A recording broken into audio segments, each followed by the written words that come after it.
my version of what's going to happen in the next 10 years is, or even 5, is 86% of the value of, or market cap of the top 50 companies are US. And then on the battlefield and in commercial, deploying AI, I think people somehow still don't quite understand. And I think the power. Don't understand what? How much it's going to change the relative GDP of America compared to, say, our allies. Like, you know, I think it was 61 to 92, rough. France's GDP grew faster than America's.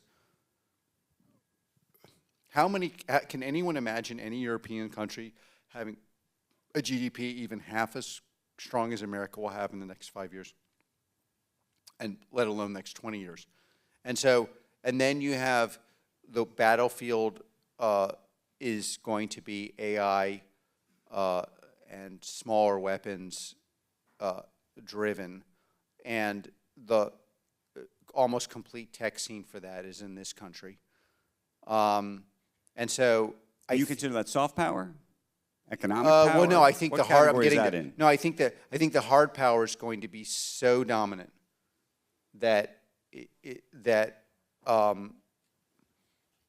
I think the real problem, and if you just take America vis-a-vis Europe, so leave China, Russia, Iran aside, the real issue we have is this economy. Like, just to take Palantir's financials, we grew 54% last year in U.S. comm, and in continental Europe we grew 4%. And I think that's pretty typical of what's going to. I mean, that's extreme, but you get it. And by the way, we have the same product, the same people, the same implementation. Like, these countries are just completely diverging, and I think what we're entering. One of the things I'm fascinated about, the book reads like it was written for today, but one of the things. It was written a year ago. Yeah, it was written a year ago. But one of the things that's not in the book that kind of is a way of addressing this point is people who kind of like look at, say you're in Germany and you're thinking about the tech scene. What you say in private is, yeah, it sucks, but the pendulum will swing back. I've heard this 1,000 times. But what I tell them is, you're thinking of software in kind of the old school way, but in this pendulum swing, the pendulum may never swing back. You've got to run now. And so I think we're just in a completely different world where, you know, if people, oh, we have questions. If people, like, a lot of people are waiting out the clock for the pendulum to swing back. I think that pendulum is going to accelerate, but not swing back.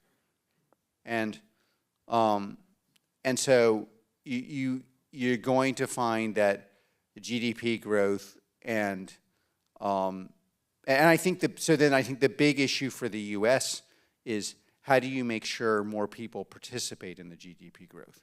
That what worries me in the U.S. is the winners win more. The non-winners also do much better, but it's societally very difficult when any group does better, even if everyone else does much better. So we are going to have to think a lot about, how do you get AI to work. You can use AI to train and skill workers, but that is really important for this country, because we do not want to be in a country where we're doing much, much better than every other country, but the average American doesn't see the benefits. And so that's got to be a central focus of what people who are building things think about. And there are a lot of good answers, but it's not. But we need to think about it more than you would think we have to think about it, because it's, if the winners win 10x and everyone else wins 3x, well. Yeah. Let me ask you about that, because you want to win. You wake up to win. That's the goal at Palantir. But in the context of geopolitics, I was in Davos a couple weeks ago, and I sat next to a Chinese executive who said, it's very interesting, Andrew, you know, for a very long time, we, meaning China, we were fine, or we were happy with the U.S. Being the leader of the world. We're less fine with them being the winner of the world, because if they're winning, it means that other people are losing. What do you think of that? I don't think in win-lose. I think in domination. So I don't like this win-lose thing because it kind of presupposes okay to lose. I like and I think domination is important because it's very hard to build. Like, it's very hard to build a business. And one of the real reasons it's hard is you've got to sit next to someone who is annoying you every cell in your body every day. And they may be right. So it's like every day you're dealing with somebody who is really annoying, and they're wrong 9 times out of 10. But the 10th time, they save your life. And so I think if it's just about money, if it's just about winning, if it's just about having prestige, for me, that's not enough to do that. That I could have just, like, you know, like, I don't know, that's not enough because that is just real, and it's super humiliating. Like, you know, we have this thing where a lot of Palantirians are getting wealthy, and when I used to do a lot of therapy for people, largely in the beginning, to explain to engineers why their social life wasn't as good as their IQ, and this is not even like me making it up. It's completely true. It's like, yes, I know you have 180 IQ, but I know they should like you more, but they don't. It's online. But like something, I mean, it's kind of a great problem to have, but like a conversation I've now had 50 times in the last 2 months is like, yes. And the more successful you are and the more money you have, the more humiliation you're going to deal with every day. And the more you're going to feel it. You know, I got these people around me, no one believes it, but like all day, no, you're wrong. Yeah, well, maybe the other left or whatever, however they want to humiliate me.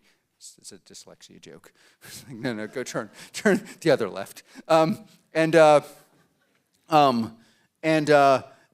it's to get important, complicated, technical things. And by the way, the other thing is, to make things work, you've got to have your every part of your body and every part of your mind focused on this for like 5 years.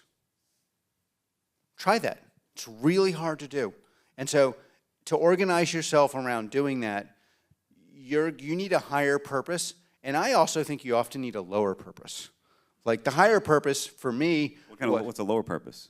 Well, I love the idea of getting a drone and having light fentanyl-laced urine spraying on analysts who tried to screw us.